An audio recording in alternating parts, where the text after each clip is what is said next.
As one of the most important characters in My Hero Academia, Katsuki Bakugo of course generates a lot of discussion, although a good chunk of that discussion is pretty mixed.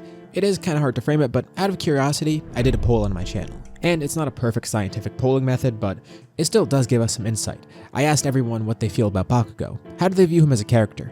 There are three options: positive, neutral, or negative. A large majority voted neutral, and the positive and negative options were nearly equal. Again, it's not a perfect method, but I think it's interesting to see this, because from what I've seen at least, this feels like an accurate depiction of what discussion around Bakugo looks like. Why is it this way? Why is it so mixed? It's kinda rare to see a character that is this prevalent with such a mixed perception. Like when a character's at this level of importance, obviously you'd hope it's a great character and everyone could agree on that. And if people don't like the character, well, hopefully that's unanimous too. But this isn't. Why is Bakugo just perceived as eh? With the series over for now, I want to first look at why people didn't like Bakugo in the first place, or rather why they feel mixed about him, and then I want to contrast that with his actual growth in the series. Not only do I feel like Bakugo is misunderstood, but on top of that, I feel he's incredibly well written.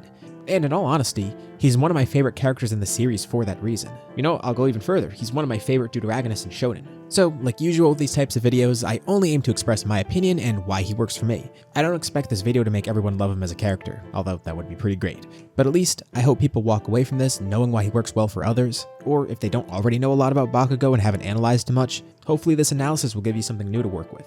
And in case it wasn't obvious, this video will contain spoilers. So, first off, where did this mixed view come from? Again, it's kinda hard to frame, but I do have some common, generalized views of him that we could break down before fully analyzing him in comparison to those traits. These were taken from a lot of your own comments, and I also kinda picked based on what I've seen a lot of. Again, we're generalizing here, but here's a few of the reasons. He's too disrespectful and obnoxious. This one is very common. He doesn't learn his lessons. Not really too common, but I have seen this one a bit. His redemption isn't earned or deserved. This one I actually do see a bit, and it's probably the most interesting one to me. And as a deuteragonist, he's not as likable as he should be. We're not going to be addressing all of these in order, but keep them in mind as I go through this. So to begin, a lot of this has to do with his nature, which honestly I totally understand. Bakugo had some serious issues early on, and as a bully telling Deku to off himself, that's of course not something excusable, but his crass nature isn't just there for no reason, and it also doesn't come without growth and change. Personally, I feel too many people are stuck thinking he's the same person we saw in Chapter 1. That's where my main issue with his perception lies, especially with how much he's grown over time and particularly with how he interacts with others, mainly Deku. But on top of that, a lot of his true nature is kind of hidden away, and I think part of what makes him work so well for me is the fact that hiding his true nature works on the viewer too. At some points it's subtle, and at some points it's more obvious. If you're not paying attention to the smaller nuances with his character, then you'll be distracted by his explosive nature, and may reasonably think there's nothing else to him. But people who aren't immediately pushed away by that will see what he's truly like. If you've ever wondered why Deku is so nice and forgiving to him, well, that's part of why. Deku was one of the people to see this. As the viewer, we're getting pretty much the same exact view of him that Deku does. Of course, Deku is a very caring person and he always sees the best in people regardless, to the point where he even wanted to save Shigaraki. So, let's view Bakugo like Deku does. For one, a lot of Bakugo's personality and motives are molded by the expectations he grew up with. Bakugo has always been surrounded by high expectations from multiple sources too. His peers, his family, society itself, and even himself. As a kid, all the way up to when he was in UA, everyone expected great things of him based on his intelligence and his quirk. Anything short of excellence and perfection was failure. And from my point of view, there's a pretty big reason for that. In a sense, Bakugo's whole arc is him overcoming an inferiority complex. Yes, Bakugo, the guy who has an amazing quirk and always seems to be doing well, he has an inferiority complex. On the surface, it might not seem like this. He's always bold and brash. And he always performs incredibly well, on a technical level and intellectually too. Why would someone with such an amazing quirk, such amazing skills, and such intelligence feel this way? Well, it's pretty straightforward. He has an aversion to weakness, and he overstates his own weaknesses. A perfect example of this is when he was kidnapped. And Bakugo flat out expressed how he felt about this to Deku. This is a point where we see a huge crack in his facade, and we actually get to see his true feelings for once instead of him pushing everyone away. He felt that he was responsible for All Might losing his power, and every bad thing that happened during the incident was due to his own weakness. Him being kidnapped, that's weakness. Him not being able to escape, that's weakness. Him being saved by others, weakness. All Might's own struggle, weakness. In his eyes, everything that happened here goes back to his own weaknesses, or at least what he perceives as weaknesses. So why does he take this out on Deku? They used to be friends as kids after all, and Deku seems pretty understanding of him. It feels kinda unnecessary and mean and doesn't serve any narrative purpose, right? Well, not really. Yes, it's unnecessary. I'm not implying that it isn't. It's obviously a horrible thing, and honestly, it's a really accurate depiction of a bully. given he has his own huge problems and is taking them out on someone else, and also hiding a lot of his own true nature. But again, it's not without purpose. It does have a narrative purpose, and an explanation behind it. It all ties back to that inferiority complex. Deku has always been one to spring into action and help others, and right when the entire series starts, we already see him do this twice with Bakugo, once as a kid, and again against the sludge villain. Of course, they're two incredibly different circumstances, but each is equally important. As someone who's supposed to be such a prodigy with an amazing quirk, why was he being saved by this weak, quirkless kid? Not once, but twice. As a kid, he was being disrespected by Deku trying to help him, and when he was attacked by the sludge monster and couldn't fight back, Deku was the one to spring into action, despite not being able to do anything. Again, from Bakugo's own point of view, it felt like he had a weakness, like Deku was looking down upon him. He needed his help, and therefore was inferior. This kid with huge aspirations and potential was so weak he needed to be saved by a quirkless person. A former friend who he pushed away, it almost felt like he was being pitied. This only compounds further as Deku becomes a hero and is quickly developing as a hero too. By the way, if you are enjoying this video, be sure to drop a like because it's really valuable feedback and it does help the channel. Bakugo always comments on how fast Deku's growing, recognizing it as a challenge to his spot as the best, and also makes him wonder why he's not growing faster. Deku isn't the only competition, but he's the one with the most rapid and noticeable growth. Not to mention, before Bakugo knew about Deku's quirk, he saw Deku getting preferential treatment from All Might like he was better than him. All Might is just as much of an idol to Bakugo as he is Deku. So from his point of view, he's seeing the #1 hero, the man he idolizes most, treating Deku as if he were a better hero, and he didn't know why. You could see how this would add to his inferiority complex, further making him suspicious about his own shortcomings and weaknesses. The weak, quirkless kid, the target of his bullying. He's the one excelling. He's the one getting recognition from All Might. He's the one getting the same stuff that Bakugo expected. Bakugo does care about Deku and those around him. He just doesn't have the best way of showing it. Well, at least not at first. Later on in the series he definitely does. His actions at certain points prove this, like back to the guilt he felt around being kidnapped. Despite acting cold on the outside, he was bottling up all his emotions and was more concerned about others. He beat himself up because he put others in danger. The source of his guilt is the fact that it affected others.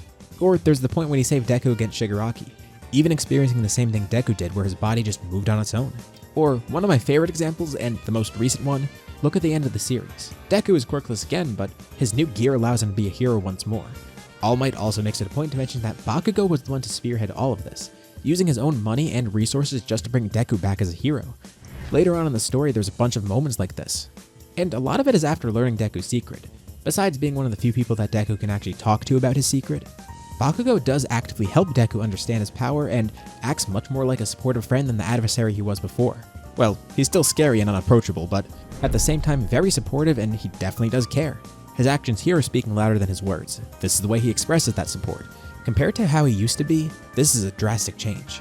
There is also another criticism about him that I've seen a lot, although it doesn't really have much to do with his character, but rather the writing surrounding a certain moment with him.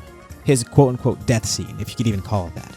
Separate from how people feel about the character himself, I've seen a lot of criticisms about this scene because it felt like the quote-unquote death was pointless and nothing came out of it.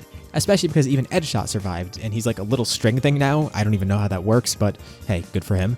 But yeah, people at least thought he would die. And yeah, I get where those emotions are coming from, but it is a different discussion though.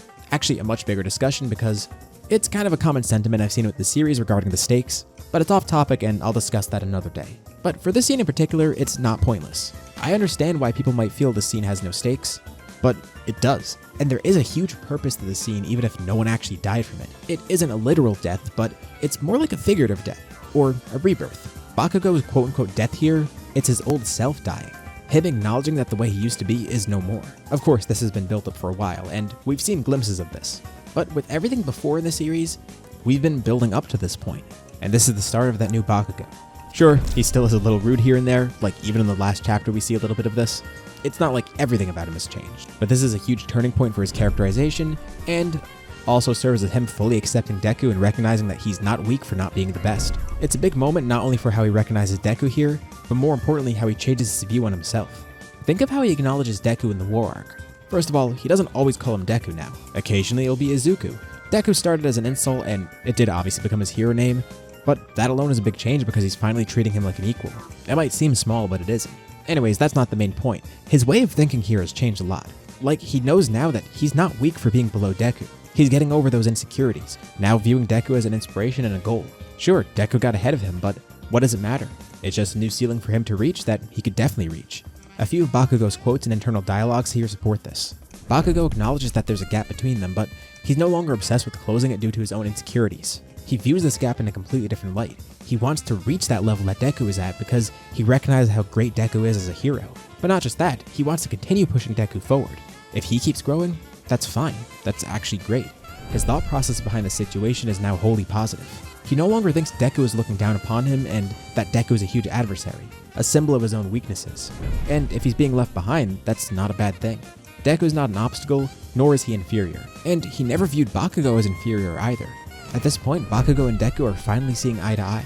Deku isn't any of those bad things, and Bakugo's not weak for being the same thing Deku is. Instead, Bakugo finally sees Deku's an ally, an equal, an inspiration, and above all, one of his most supportive friends. This entire time, Deku saw the good in Bakugo, the nuances, the cracks in his facade that no one else saw. And ironically, Bakugo might have never seen that within himself. People always recognize Bakugo as an exceptional student with great potential, but the one person who never acknowledged that was him. And just like Deku was able to see the good within him, now Bakugo finally saw the same thing, getting a whole new perspective of himself and overcoming that complex that's plagued him for so long. But I get it. Yes, Bakugo is kind of off-putting. He definitely does feel arrogant at first. And while I didn't feel this way, I could see why he might come off as annoying to some people. But it's all on purpose. On the surface, he just seems like an asshole. But there's more to him than just that. He's an incredibly insecure person with good intentions. He's just a victim of his own high expectations, not just from those around him, but mainly himself. But let me know below what you think. What's your opinion on Bakugo? And if you didn't like him before, did this video change your perception at all? As usual, thank you all for watching, and I'll see you all in my next video.